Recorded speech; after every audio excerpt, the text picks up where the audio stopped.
नमस्ते दोस्तों। मुंशी प्रेमचंद की कहानी रहस्य आइए सुनते हैं।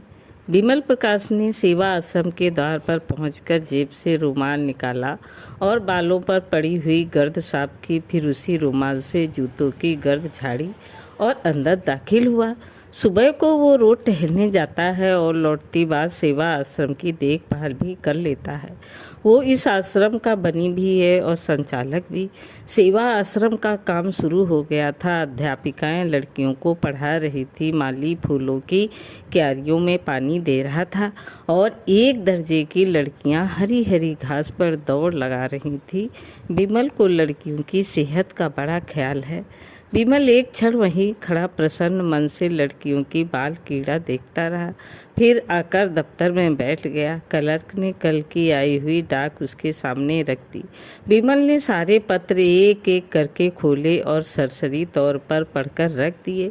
उसके मुख पर चिंता और निराशा का धूमिल रंग दौड़ गया। उसने धन के लिए समाचार पत्रों में जो अपील निकाली थी उसका कोई असर नहीं हुआ।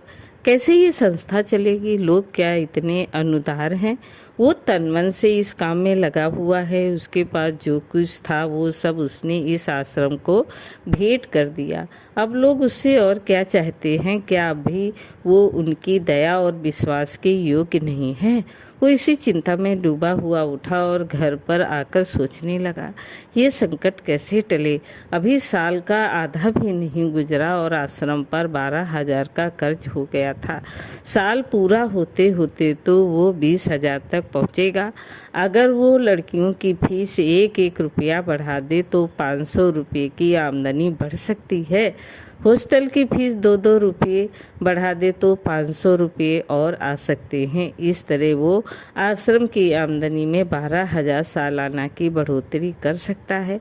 लेकिन फिर उसका वो आदर्श कहाँ रहेगा कि गरीबों की लड़कियों को नाममात्र फीस लेकर ऊंची शिक्षा दी जाए। काश उसे अध्यापिकाओं की काफ़ी तादाद मिल जाती तो केवल गुजारे पर काम करती। क्या इतने बड़े देश में ऐसी 10-20 पढ़ी लिखी देवियाँ भी नहीं हैं? उसने कई बार अखबारों में ये ज़रूरत छपवाई थी, मगर आज तक किसी ने जवाब न दिया। अब फीस बढ़ाने के सिवा उसके लिए और कौन सा रास्ता है? इसी वक्त उसके द्वार के सामने एक तांगा आकर रुका और एक महिला उतरकर बरामदे में आई। विमल ने कमरे से बाहर निकलकर उसका स्वागत किया और उन्हें अंदर ले जाकर कुर्सी पर बैठा दिया। देवी जी रूपवती तो न थी, पर उनके मुख पर शिष्टता और कुलीनता की आभा जरूर थी। औसत कद, कोमल गत, चंपई रंग, प्रसन्न मुख, खूब बनी संवरी हुई, मगर उस बनाव श्रृंगार में ही जैसे अभाव की झलक थी। विमल के लिए ये कोई नई बात न थी। जब से उसने सेवा आश्रम खोला था, भले घरों की देवियां अक्सर उससे मिलने आती रहती थी। देवी जी ने कुर्सी पर बैठते हुए कहा, पहले अपना नाम बता दूं, मुझे मंजुला कहते हैं। मैंने कुछ दिन हुए लीडर में आपकी नोटिस देखी थी और उसी प्रयोजन से आपकी सेवा में आई हूँ। यूँ तो आपसे मिलने का शौक़ बहुत दिनों से था, पर कोई अवसर न निकाल पाती थी और बरबस आकर आपका कीमती समय नष्ट न करना चाहती थी। आपने जिस त्याग और तन्मयता से नारियों की सेवा की है, उसने उस आपके प्रति मेरे मन में इतनी श्रद्धा पैदा कर दी है कि मैं उसे प्रकट करूं तो शायद आप खुशामद समझे। मेरे मन में भी इसी तरह की सेवा की इच्छा बहुत दिनों से है, पर जितना सोचती हूँ उतना कर नहीं सकती हूँ। आपके प्रोत्साहन से संभव है मैं भी कुछ कर सकूँ। विमल मौन सेकों में था। अपनी प्रशंसा उसके लिए सबसे कठिन परीक्षा थी। उसकी ठीक वही दशा हो जाती थी जैसे कोई पानी में डुबकियाँ खा रहा हो। वो खुद किसी के मुंह पर उसकी तारीफ न करता था, इसलिए तारीफ के भूखे उसे तंगदिल समझते थे। वो पीठ के पीछे तारीफ करता, हाँ, बुराइयाँ वो मुंह पर करता था और दूसरों से भी यही आशा रखता था। उसने अपना उखड़ा हुआ पाँव जमाते हुए कहा, ये तो बहुत अच्छी बात होगी। आप शौक से आइए। सेवा आश्रम की आर्थिक दशा तो आपको मालूम होगी। मैं इस इरादे से यहाँ नहीं आई हूँ। ये मैं पहले ही समझ गया था, मेरा ये आशय न था। यूं ही कह दिया, अच्छा आपका मकान यही है? मंजुला देवी का घर लखनऊ में है। जालंधर के कन्या विद्यालय में शिक्षा पाई है। अंग्रेजी में अच्छी लियाकत है। घर के काम धंधे में भी कुशल है और सबसे बड़ी बात ये है कि उसके हृदय में सेवा का उत्साह है। अगर ऐसी स्त्री सेवा आश्रम का भार अपने ऊपर ले ले तो क्या कहना। मगर विमल के मन में एक प्रश्न उठा। पूछा, आपके पति भी आपके साथ रहेंगे? साधारण सा सवाल था, मगर मंजुला को नागवार लगा। बोली, जी नहीं, वो अपने घर रहेंगे। वो एक बैंक में नौकर हैं और अच्छा वेतन पाते हैं। विमल के मन का प्रश्न और भी जटिल हो गया। जो आदमी अच्छा वेतन पाता है, उसकी पत्नी क्यों उससे अलग काशी में रहना चाहती है? केवल इतना मुंह से निकला। अच्छा। मंजुला ने शायद उसके मन का भाव ताड़कर कहा, आपको ये कुछ अनोखी सी बात लगती होगी, लेकिन क्या आपके ख्याल में शादी का आशय ये है कि स्त्री को पुरुष के दामन में छिपा रहना चाहिए? विमल ने जोश के साथ कहा, हरगिज नहीं। जब मैं अपनी ज़रूरतों को घटाकर सिफर तक पहुंचा सकती हूं तो किसी पर भार क्यों बनूं? बेशक हम दोनों में मतभेद है और उसके अनेक कारण हैं। मैं भक्ति और पूजा को मानव जीवन का सत्य समझती हूँ, वो उसे लेक्चर समझते हैं। यहाँ तक कि ईश्वर में भी उनका विश्वास नहीं है। मैं हिंदू संस्कृत को सबसे ऊंचा समझती हूँ। उन्हें हमारी संस्कृत में एब ही एब नज़र आते हैं। ऐसे आदमी के साथ मेरा निभाव कैसे हो सकता है?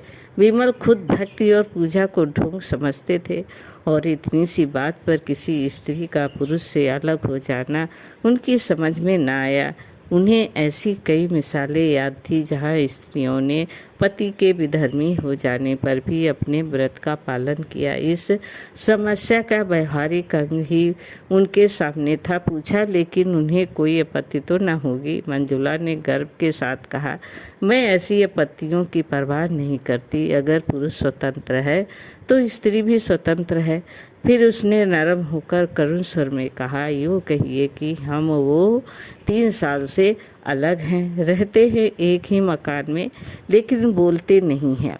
जब कभी वो बीमार पड़ते हैं, मैंने उनकी जिम्मेदारी की है। उन पर कोई संकट आया है तो मैंने उनसे सच्ची सहानुभूति की है, लेकिन मैं मर भी जाऊं तो उन्हें दुख न होगा। वो खुश होंगे कि गला छूट गया।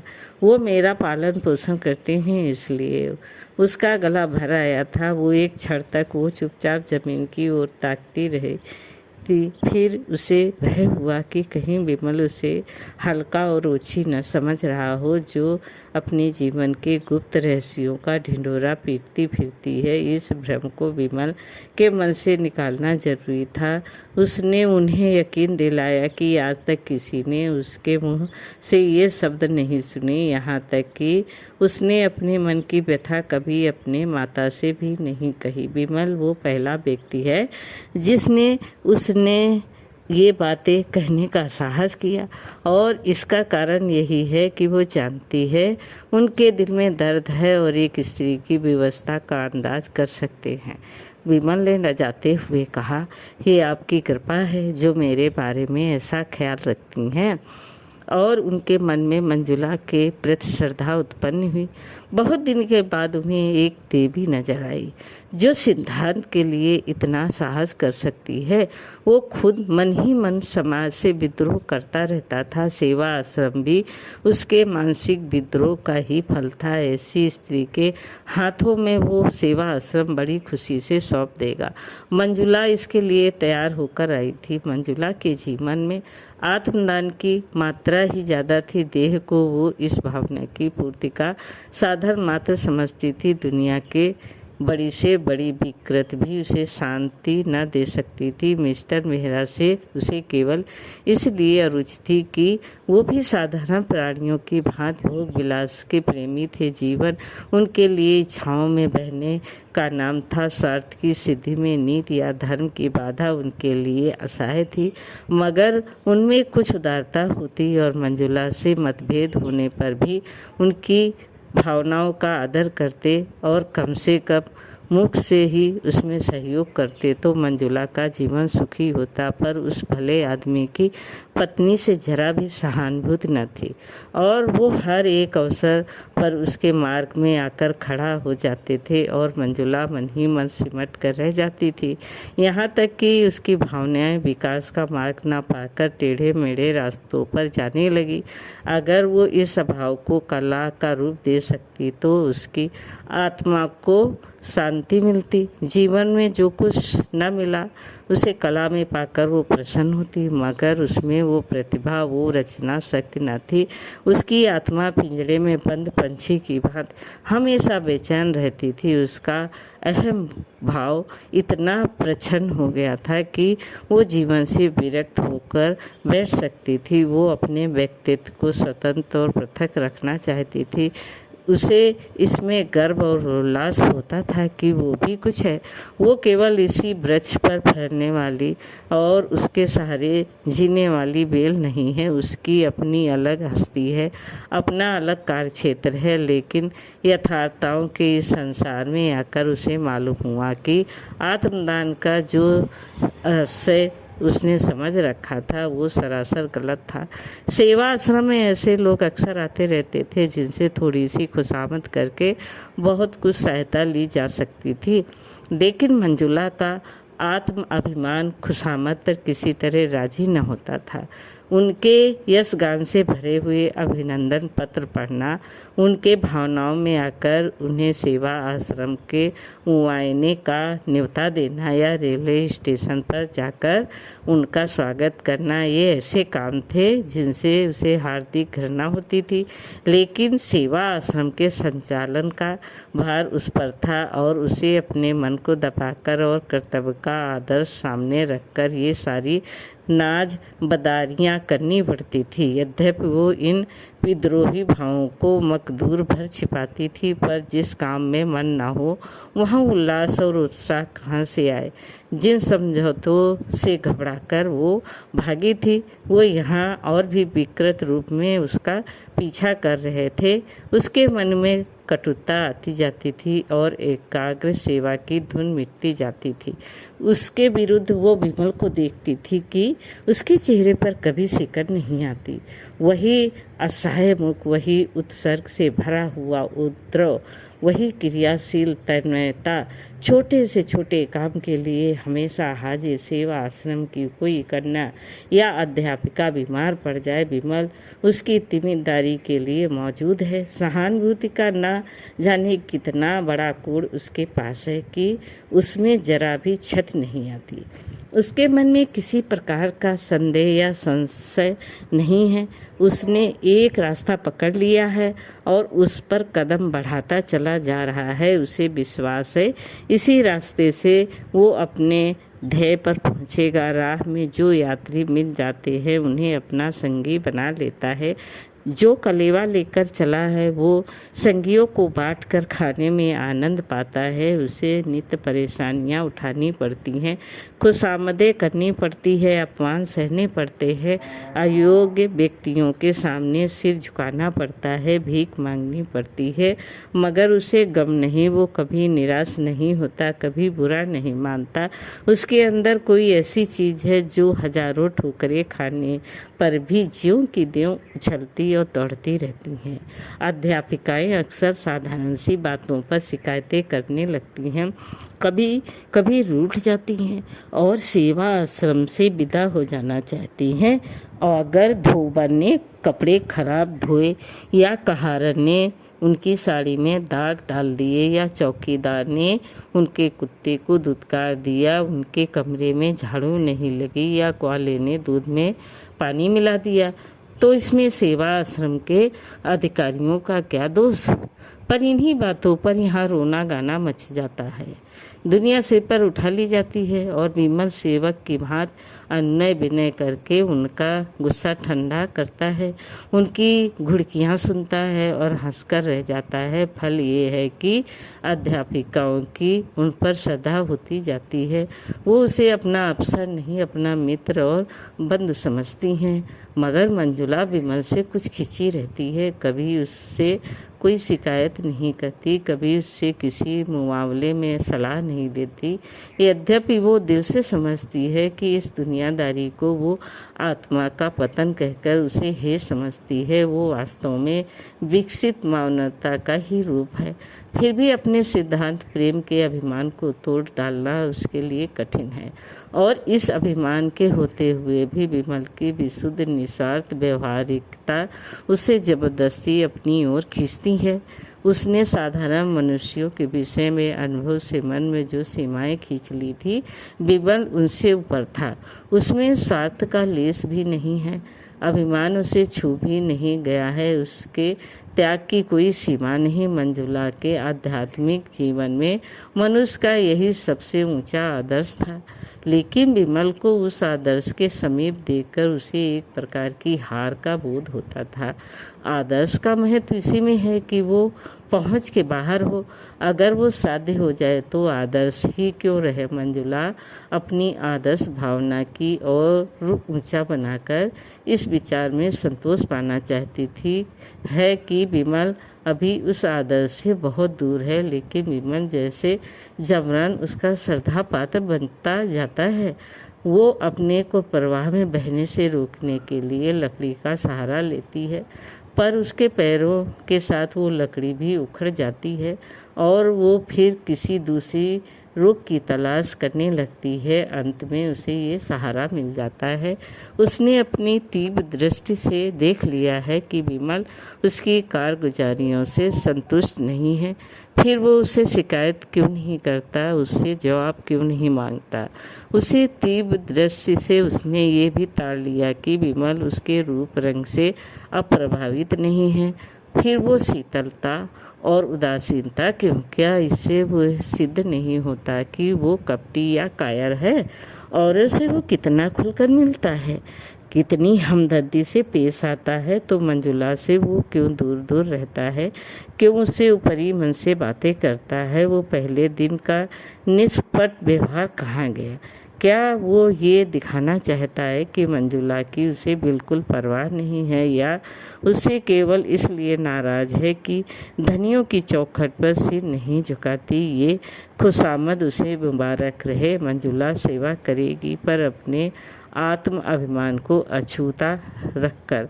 एक दिन प्रातः का मंजुला बगीचे में टहल रही थी कि विमल ने आकर उसे प्रणाम किया और उसे सूचना दी कि सेवा आश्रम का वार्षिक उत्सव निकट आ रहा है, उसके लिए तैयारी करनी चाहिए। मंजुला ने उदासीन भाव से पूछा, ये जलसा तो हर साल ही होता है। मेरे लिए जो कुछ हो सकता है वो मैं भी करूँगी। हालांकि आप जानते हैं मैं इस विषय में ज़्यादा निपुण नहीं हूँ। इसकी सफलता का सारा भार आप ही के ऊपर है। मेरे ऊपर? जी हाँ, आप चाहे तो ये आश्रम कहाँ से कहाँ पहुँच जाए। मेरे विषय में आपका अनुमान गलत है, विमल ने विश्वास भरे स्वर में कहा। मेरा अनुमान गलत है या आपका गलत है, ये तो जल्द ही मालूम हुआ जाता है। आज वो पहली प्रेरणा थी जो विमल ने मंजुला से की। जिस दिन से उसने सेवा आश्रम उसके हाथ में सौंपा था, उस दिन से कभी इस विषय में कोई आदेश न दिया था। उसे कभी इसका साहस न हुआ। मुलाकातों में इधर उधर की बातें होकर रह जाती थी। शायद विमल समझता था कि मंजुला ने जो त्याग किया है वो काफ़ी से ज़्यादा है और उस पर अब और बोझ डालना जुल्म होगा, या शायद वो देख रहा था कि मंजुला का मन इस संस्था में रम जाए तो कुछ कहे। आज तो उसने विनय और आग्रह से भरा हुआ ये आदेश दिया तो मंजुला में एक नई स्फूर्ति दौड़ गई। सेवा आश्रम से ऐसे निजातत्व उसे कभी न हुआ था। विमल से उसे जो दुर्भावनाएं थी सब जैसे काई की तरह फट गई और वो पूर्ण तन्मयता के साथ तैयारियों में लग गई। अब तक वो क्यों आश्रम में इतनी उदासीन थी, इस पर उसे आश्चर्य होने लगा। एक हफ्ता तक वो रात दिन मेहमानों के आदर सत्कार में व्यस्त रही। खाने तक की फुर्सत न मिलती। दोपहर का खाना तीसरे पहर मिलता। कोई मेहमान किसी गाड़ी में आता, कोई किसी गाड़ी से, अक्सर उसे रात को ही स्टेशन जाना पड़ता। उस पर तरह तरह के कर्तव्यों का रिहर्सल भी करना पड़ता।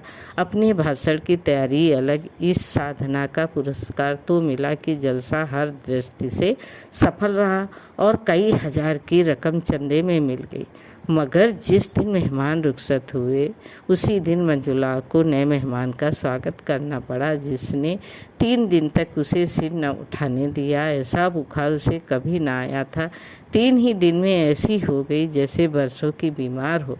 विमल भी दौड़ धूप में लगा हुआ था। पहले तो कई दिन पंडाल बनाने और मेहमान की दावत का इंतजाम करने में लगा रहा। जलसा खत्म हो जाने पर जहाँ जहाँ से जो सामान आए थे उन्हें सजे सजे कर लौटाने की पड़ गई। मंजुला को धन्यवाद देने भी ना आ सका। किसी ने कहा जरूर कि देवी जी बीमार है, मगर उसने समझा थकान से कुछ हरारत हो गई होगी, ज़्यादा परवाह न की। लेकिन चौथे दिन खबर मिली कि बुखार अभी तक नहीं उतरा और बड़े जोर का है, तो वो बदहवास दौड़ा हुआ आया। अपराधी भाव से उसके सामने खड़ा होकर बोला, आप कैसी तबीयत है? आपने मुझे बुला क्यों न लिया? मंजुला को ऐसा जान पड़ा जैसे एकाएक उसका बुखार हल्का हो गया है। सिर का दर्द भी कुछ शांत होता हुआ जान पड़ा। लेटे लेटे बेबस आंखों से ताकती हुई बोली, बैठ जाइए, आप खड़े क्यों हैं? फिर मुझे भी उठना पड़ेगा।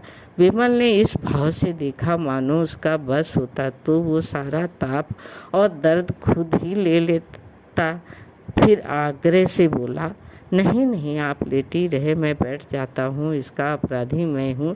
मैंने ही आपको इस सहमत में डाला। मुझे क्षमा कीजिए, मैंने आपसे वो काम लिया जो मुझे खुद करना चाहिए था। मैं अभी जाकर डॉक्टर को बुला लाता हूँ। क्या कहूँ, मुझे जरा भी खबर न हुई। फजूल के कामों में ऐसा फंसा रहा। और उसने पहली फेरी ही थी कि मंजुला ने हाथ उठाकर मना करते हुए कहा, नहीं नहीं डॉक्टर की कोई ज़रूरत नहीं, आप ज़रा भी परेशान ना हो, मैं बिल्कुल अच्छी हूँ, कल तक उठ बैठूँगी। उसके मन में और कितनी ही बातें उठी, मगर उसने ओठ बंद रखे। वो इस आवेश में वो ना जाने क्या क्या बक जाएगी। अभी तक विमल ने शायद उसे देवी समझकर उसके सामने से झुकाया है, उससे दूर अवश्य रहा है, मगर इसलिए नहीं कि वो समीप आना नहीं चाहता, बल्कि इसलिए कि अपनी सरलता में, अपनी साधना में उसके समीप आने में झिझकता है कि कहीं देवी को नागवार न गुजरे। विमल ने अपने मन में उसे जिस ऊंचे आसन पर बैठा दिया है उससे नीचे वो न आएगी। विमल को मालूम नहीं वो कितना सात्विक, कितना विशालात्मक पुरुष है। ऐसे आदमी की छत में हमेशा के लिए एक आकाश में उड़ने वाली निष्कलंक निष्पट सती की धुंधली छाया छोड़ जाना कितना बड़ा मोह है। उसने विनोद भाव से कहा, हाँ क्यों नहीं, क्यों कि आप तो मनुष्य हैं और मैं काठ की पुतली। नहीं, आप देवी हैं, नहीं एक नादान औरत। आपने कुछ कर दिखाया वो मैं 100 जन्म लेकर भी ना कर सकता था। उसका कारण भी आपने सोचा वो स्त्री की विजय नहीं, उसकी हार है। अगर इन दोषों के साथ में स्त्री न होकर पुरुष होती तो शायद इसकी चौथाई सफलता भी न मिलती। ये मेरी जीत नहीं, मेरे नारीत्व की जीत है। रूप तो असर वस्तु है जिसकी कोई हकीकत नहीं, वो धोखा है, फरेब है, दुर्बलताओं को छिपाने का पर्दा मात्र है। विमल ने आवेश में कहा, ये आप क्या कहती हैं मंजुला देवी? रूप संसार का सबसे बड़ा सत्य है। रूप को भयंकर समझकर हमारे महात्माओं और पंडितों ने दुनिया के साथ से घोर अन्याय किया है। मंजुला की सुंदर छवि गर्भ के प्रकाश में चमक उठी। रूप को असत्य समझने के प्रयास में सदैव असफल रही थी और अपनी निष्ठा और भक्ति से मानव अपने रूप का प्रायश्चित कर रही थी। उसी रूप के इस समर्थ ने एक क्षण के लिए मुग्ध कर दिया, मगर वो बहकर संभल कर बोली, आप धोखे में हैं विमल बाबू, मुझे क्षमा कीजिएगा, मगर ये रूप की उपासना आप में कोई नई बात नहीं है। मर्दों ने हमेशा रूप की उपासना की है। थोड़े से पंडितों या महात्माओं ने चाहे रूप की निंदा की हो, पर मर्दों ने प्रायः रूप शक्ति की ही का परिणाम दिया है, यहाँ तक कि रूप के लिए धर्म की परवाह नहीं की है। और उन पंडितों और महात्माओं ने भी जुबान या कलम से चाहे रूप से विरुद्ध विष उगला हो, लेकिन अंतकरण में वो भी उसके पूजा करते हैं। जब कभी रूप में उनकी परीक्षा की है, उनकी तपस्या पर विजय पाई है, फिर जो भी हो असत्य है वो असत्य ही रहेगा। रूप का आकर्षण केवल बाहरी आँखों के लिए है, ज्ञानियों की निगाह में उसका कोई मूल्य नहीं। कम से कम आपके मुख से मैं रूप का बखान नहीं सुनना चाहती, क्योंकि मैं आपको देवतुल्य समझती हूँ और दिल से आप पर श्रद्धा रखती हूँ। विमल विक्षिप्त सा जमीन की तरफ ताकता रहा और बराबर ताकता ही चला गया, जैसे वो मूर्छा अवस्था में हो। फिर चौंक कर उठा और अपराधियों की भांति से झुकाए संदिग्ध भाव से कदम उठाता हुआ कमरे से निकल गया और मंजुला निश्चित बैठी रही। उस दिन एकाएक विमल का सारा उत्साह और कर्मठता जैसे ठंडी पड़ गई, जैसे उसमें अब अपना मुंह दिखाने की हिम्मत नहीं।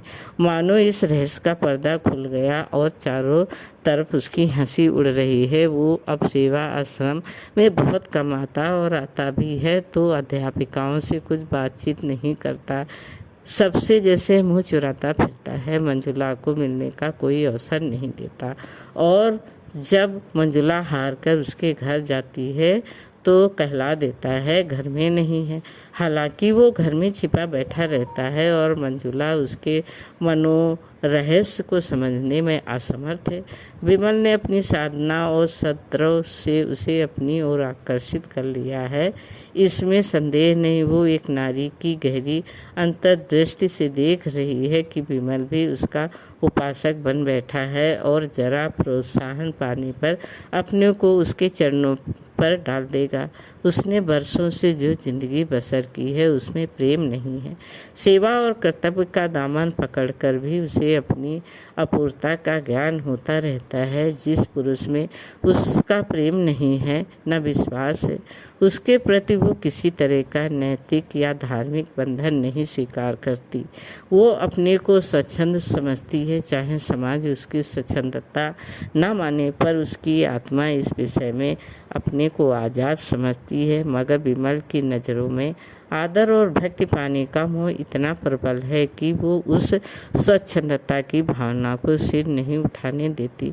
वो विमल से संघर्ष की घनिष्ठता तो चाहती है, पर अपने आत्माभिमान की रक्षा करते हुए। इसके साथ ही विमल के पवित्र और निर्मल जीवन में वो दाग नहीं लगाना चाहती। उसने सोचा है कि विमल को दवा का हल्का सा घूंट पिलाकर वो स्वस्थ कर देगी। वो स्वस्थ होकर उसके मनोउद्यान में आएगा, फूलों को देखकर प्रसन्न होगा, हरी हरी धूप पर लेटेगा, पंछियों का गाना सुनेगा। उससे वो इतना ही संघर्ष चाहती थी। दीपक के प्रकाश का आनंद तो दीपक से दूर रहकर भी लिया जा सकता है। उसे स्पर्श करके तो वो अपने को जला सकता है, मगर अब उसे मालूम हुआ कि दवा की वो घूंट बाधा को हरने के बदले एक दूसरा रोग पैदा कर गई। विमल में निर्लेप होकर रहने की शक्ति न थी। वो जिस बीज की ओर झुकता है तन मन से उसी का हो जाता है और जब खिंचता है तो मानो नाता ही तोड़ लेता है। उसके इस नए व्यवहार को मंजुला अपना अपमान समझती है और मन यहाँ से उचाट होता जाता है। आखिर एक दिन उसने विमल को पकड़ ही लिया। मंजुला जानती थी विमल रोज दरिया किनारे सैर करने जाता है। एक दिन उसने वहीं जा घेरा और अपना इस्तीफा उसके हाथ में रख दिया। विमल के गले में जैसे फांसी पड़ गई। जमीन की ओर ताकता हुआ बोला, ऐसा क्यों? इसलिए कि मैं अपने को इस काम के योग्य नहीं पाती। संस्था तो खूब चल रही है, फिर भी यहाँ रहना नहीं चाहती। मुझ में कोई अपराध हुआ है?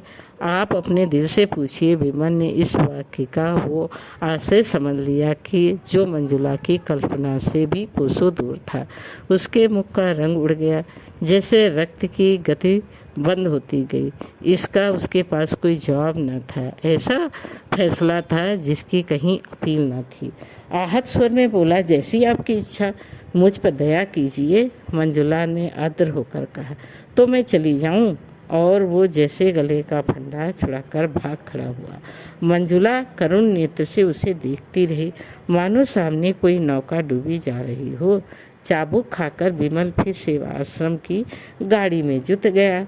कहा दिया गया मंजुला देवी के पति बीमार थे, चली गई। कामकाजी आदमी प्रेम का रूह नहीं पालता, उसे कविता करने और प्रेम पत्र लिखने और ठंडी आहें भरने की कहाँ फुर्सत। उसके सामने तो कर्तव्य है, प्रगत की इच्छा है, आदर्श है। विमल भी काम पल्ले में लग गया। हाँ, कभी कभी एकांत में मंजुला की याद आ जाती थी और लज्जा से उसका मस्तक आप ही आप झुक जाता था। उसे हमेशा के लिए सबक मिल गया था। ऐसी सती साथी के प्रति उसने कितनी बेहूदी की। 3 साल गुजर गए थे, गर्मियों के दिन थे। विमल अब की मसूरी की सैर करने गया हुआ था और एक होटल में ठहरा था। एक दिन बैंड स्टैंड के समीप खड़ा बैंड सुन रहा था कि बगल में मंजुला बैठी नजर आई, आभूषणों और रंगों से जगमगाती हुई। उसके पास ही एक युवक कोट पैंट पहने बैठा हुआ था। दोनों मुस्कुरा मुस्कुरा कर बातें कर रहे थे। दोनों के चेहरे खिले हुए थे, दोनों प्रेम के नशे में मस्त। विमल के मन में सवाल उठा, ये युवक कौन है? मंजुला का पति तो नहीं हो सकता, ये असंभव है उसका पति ही हो, दाम्पत्य में मेल हो गया हो। उसे मंजुला के सामने जाने का साहस न हुआ। दूसरे दिन वो एक अंग्रेजी तमाशा देखने सिनेमा हॉल गया था। इंटरवल में बाहर निकला तो कैफे में फिर मंजुला दिखाई दी, सिर से पांव तक अंग्रेजी पहनावे में। वही कल वाला युग आज भी उसके साथ था। आज भी मन ने जब्त न हो सका। इसके पहले कि वो मन में कुछ निश्चय कर सके, वो मंजुला के सामने खड़ा था। मंजुला उसे देखते ही सन्नाटे में आ गई, मुंह पर हवाइयाँ उड़ने लगी। एक ही क्षण में उसने अपने को संभाल लिया और मुस्कुराकर बोली, हेलो विमल बाबू, आप यहाँ कैसे? और उसने उस नवयुवक से विमल का परिचय करवाया। आप महात्मा पुरुष हैं, काशी के सेवा आश्रम के संचालक हैं और ये मेरे मित्र मिस्टर खन्ना हैं जो अभी हाल में इंग्लैंड से ICF होकर आए हैं। दोनों आदमियों ने हाथ मिलाए। मंजुला ने पूछा, सेवा आश्रम तो खूब चल रहा है, मैंने उसकी वार्षिक रिपोर्ट पत्रों में पढ़ी थी। आप यहाँ कहाँ ठहरे हुए हैं? विमल ने अपने होटल का नाम बतलाया। खेल फिर शुरू हो गया। खन्ना ने कहा, खेल शुरू हो गया, चलो अंदर चलें। मंजुला ने कहा, तुम जाकर देखो, मैं जरा मिस्टर विमल से बातें करूंगी। खन्ना ने विमल को जलती हुई आंखों से देखा और अकड़ता हुआ अंदर चला गया। मंजुला और विमल बाहर आकर हरी हरी घास पर बैठ गए। विमल का हृदय गर्व से फूला हुआ था। आशा में उल्लास की चांदनी सी हृदय पर छिटकी हुई थी। मंजुला ने गंभीर स्वर में पूछा, आपको मेरी याद काहे को आई होगी? कई बार इच्छा हुई कि आपको पत्र लिखें, लेकिन संकोच के मारे न लिख सके। आप मज़े में तो थे। विमल को उसका यह उलाना बुरा लगा। कहीं अपनी हास्य विनोद में मगन थी, कहीं उसे देखते ही गंभीरता की पुतली बन गई। रूखे स्वर में बोला, हाँ बहुत अच्छी तरह था, आप तो आराम से थी। मंजुला अध कंठ से बोली, मेरे भाग्य में तो आराम लिखा ही नहीं है मिस्टर विमल। पिछले साल पति का देहांत हो गया। उन्होंने जितनी ज़्यादा छोड़ी थी उससे ज़्यादा कर्ज छोड़ा। इन्हीं उलझनों में पड़ी रही, स्वास्थ्य भी बिगड़ गया। डॉक्टरों ने पहाड़ पर रहने की सलाह दी, तब से यहाँ पड़ी हुई हूँ। आपने मुझे खत तक न लिखा। आपके सिर यूं ही क्या कमोज है कि मैं अपनी चिंताओं का भार भी रख देती, फिर भी एक मित्र के नाते मुझे खबर तो देनी ही थी।